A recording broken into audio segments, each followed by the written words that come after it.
everyone, welcome to our channel Students Homeopathy and let's learn together. In this video, we will discuss lecture number 36 of Kemp's philosophy, that is the second prescription. However, we will suggest you to study this lecture along with chapter 55 of Kemp's laser writings, where also he has elaborately explained the second prescription. So first we should know the definition, that what is second prescription. So second prescription is not merely a prescription made after the first prescription, or we may say it's not just a prescription made on the second visit. Then what is second prescription? Second prescription is the prescription after the one that has acted. That means if the first prescription has not acted at all, the next prescription cannot be called as second prescription. For example, if the patient has been left on placebo during first visit, the prescription on second visit cannot be called as second prescription, as placebo is non-medicinal and it cannot act. Similarly, if a medicine prescribed during first visit has not acted at all, the next medicine cannot be said as second prescription. However, the second prescription presupposes that the first prescription has been a correct one, that it has acted, and that it has been left alone and allowed to act the full time. If the first prescription has not been permitted to act the full time, it is impossible to get the second observation, and thus the second prescription cannot be made. Because of early and frequent repetition of medicine, the cases get spoiled. That's why, in many cases, though satisfactory benefits are observed after the first prescription, later on, no more benefits are seen because of careless repetitions. Remember, injudicious repetition of first prescription cannot be called as a second prescription.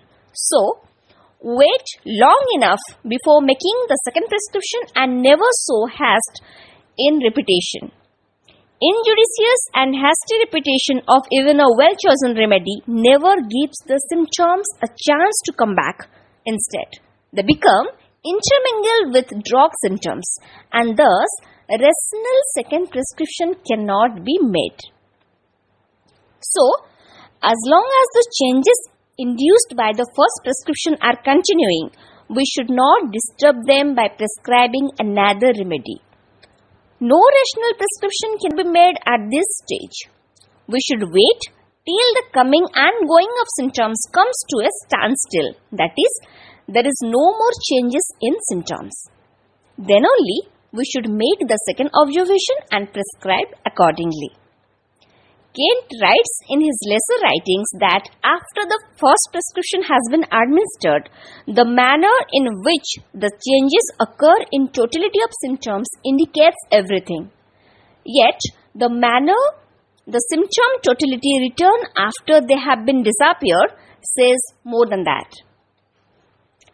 Then comes how to make a second prescription. So before going for a second prescription, we must restudy the case record in detail, just as like the first prescription. The new case record now includes records of first prescription plus the new changes those are made after it. Here, an important point to be noted, that is, if a patient starts his treatment with one doctor and continues his treatment with that doctor only, it's easy to make the second prescription. But when the patient changes doctor, difficulties arise. Now, let's discuss about the difficulties that arise when the patient comes from another doctor. When a patient changes his doctor, it becomes difficult for the new doctor in making the second prescription because he does not usually have the records of first observation in his hand. Now, in case the first physician is a strict homeopath and has prescribed the correct remedy, then the guiding or characteristic symptoms of the case based on which the first prescription has been made are removed, and the case contains only the common and trivial symptoms. Thus, during second observation, the second physician finds the trivial symptoms only, and it becomes harder for him to prescribe upon them unless the patient brings a full record of the first observation. The medicine prescribed by the former physician has already cured the case in part, and it can often finish the cure. However, the second physician does not know what the first prescription was, and thus he cannot prescribe for the patient, because if a medicine has acted curatively, it should not be changed unless there is sufficient reason to change. So, Kane says, in this case, it is our duty to persuade the patient to return to his former physician. It's not a question of medical ethics or doctor-doctor relationship, but it is a question of patient's benefit. Unless there is reasonable excuse to leave his doctor, no physician should leave for another doctor. Next, types of second prescription. So there are 5 types of second prescription that we can make.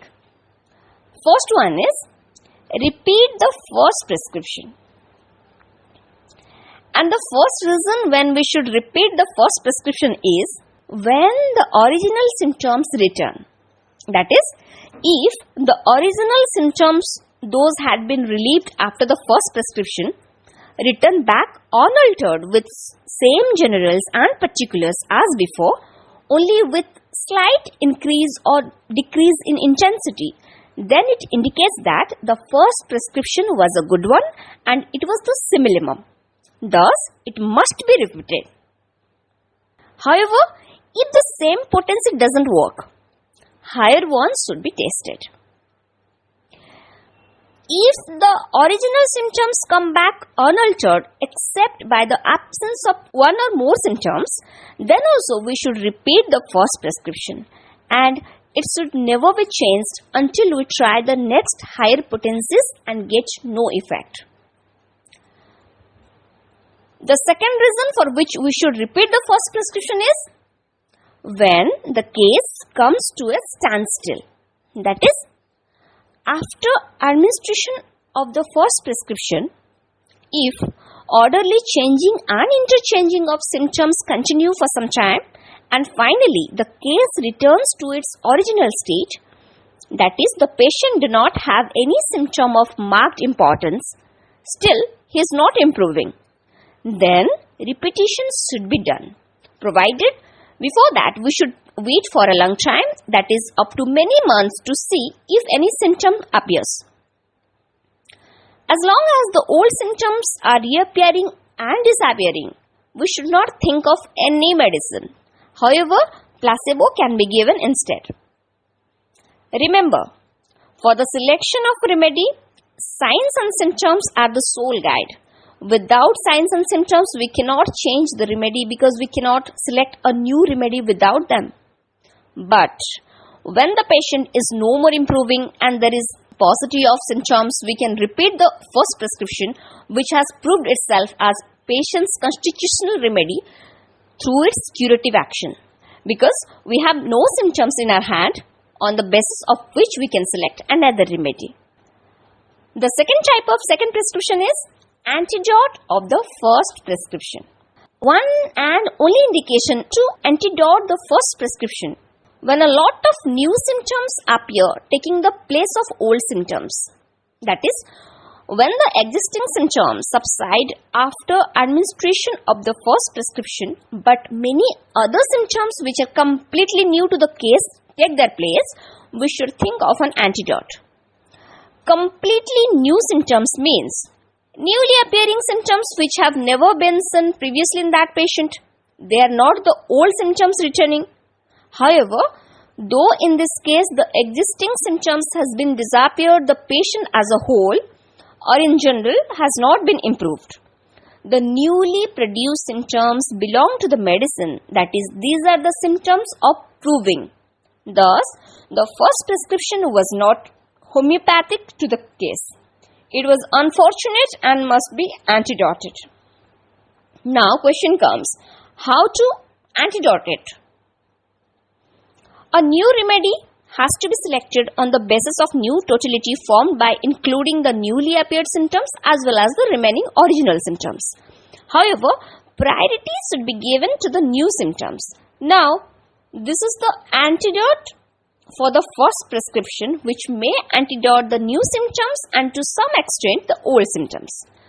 The same process should be continued. That is, a new totality should be formed again by taking together the remaining new as well as the old symptoms, and a remedy should be selected. This process should be continued till there are no more symptoms.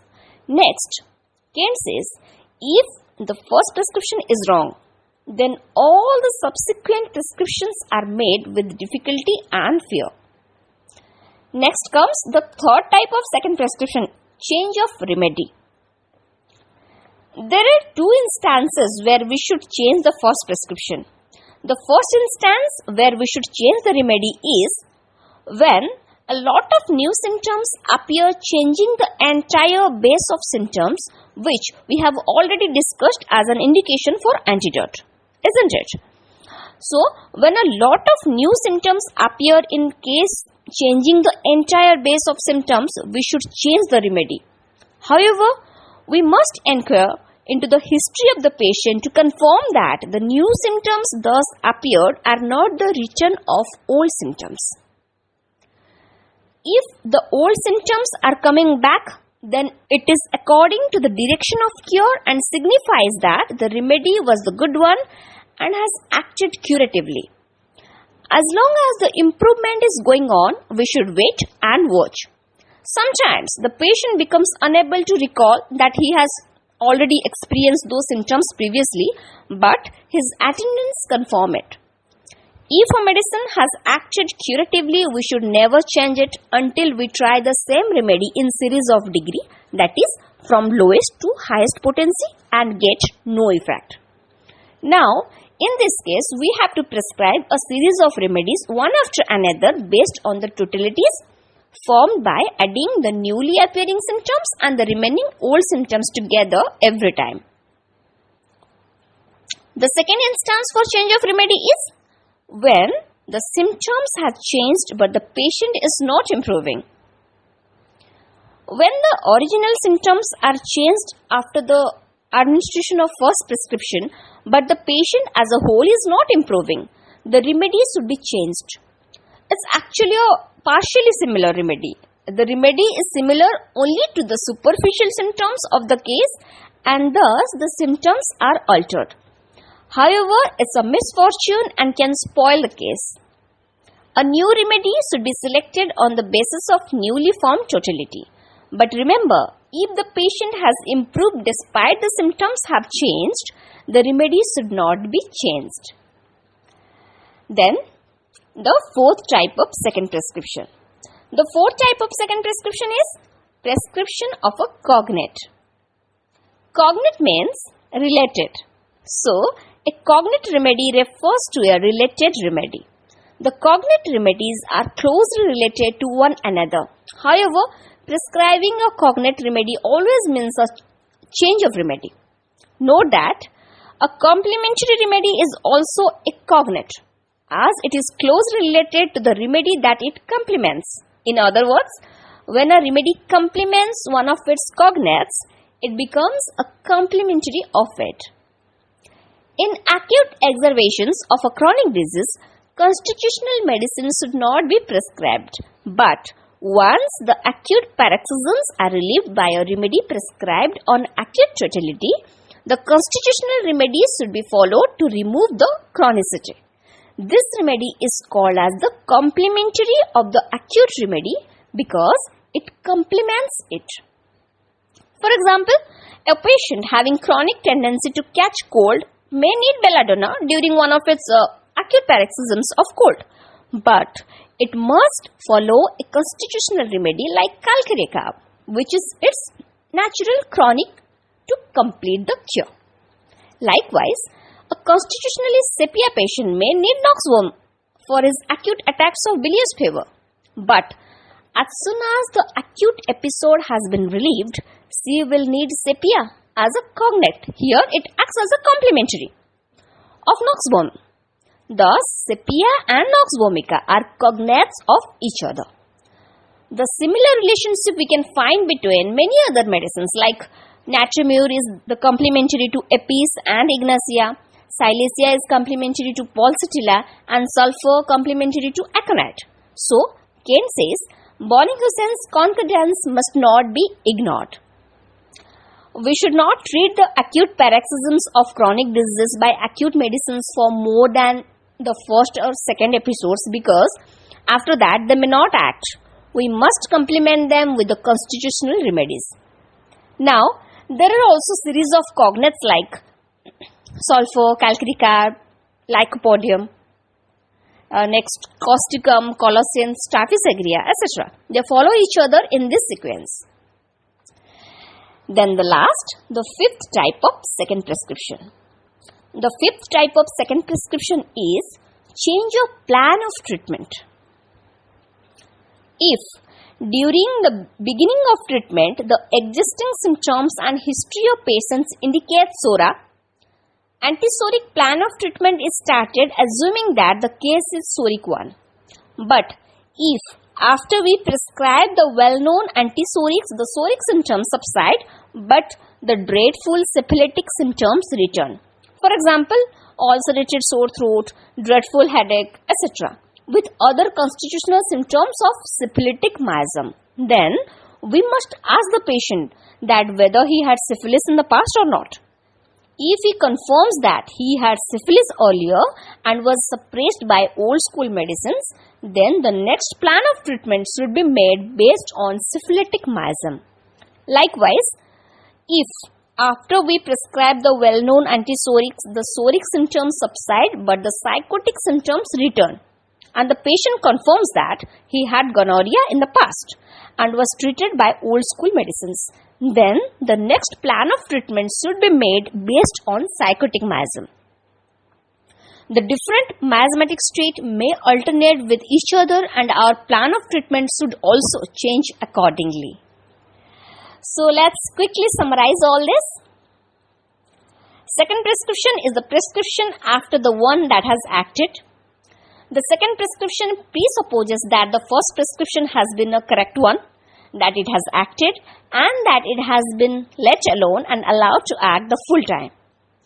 As long as the changes induced by the first prescription are continuing, we should not prescribe another remedy. When a patient comes from another doctor, making the second prescription becomes difficult. Unless there is reasonable excuse to leave his doctor, no physician should leave for another doctor. There are 5 types of second prescription that we can make.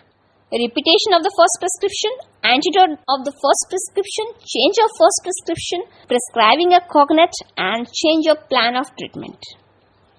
In acute exacerbations of a chronic disease, an acute medicine should be prescribed, and once the acute paroxysms are relieved by it, the constitutional remedy should be followed to complement it and to remove the chronicity. We should repeat the first prescription when the original symptoms return with the same generals and particulars as before, or except by the absence of one or more symptoms. We should also repeat the first prescription when the case comes to a standstill. Antidote the first prescription when a lot of new symptoms appear, taking the place of old symptoms. And in this case, to antidote the first prescription, a new remedy should be selected on the basis of new totality formed by including the newly appeared symptoms as well as the remaining original symptoms. Instances where we should change the first prescription are when a lot of new symptoms appear, changing the entire base of symptoms, and when symptoms have changed but the patient is not improving. Prescribing a cognate always means a change of remedy.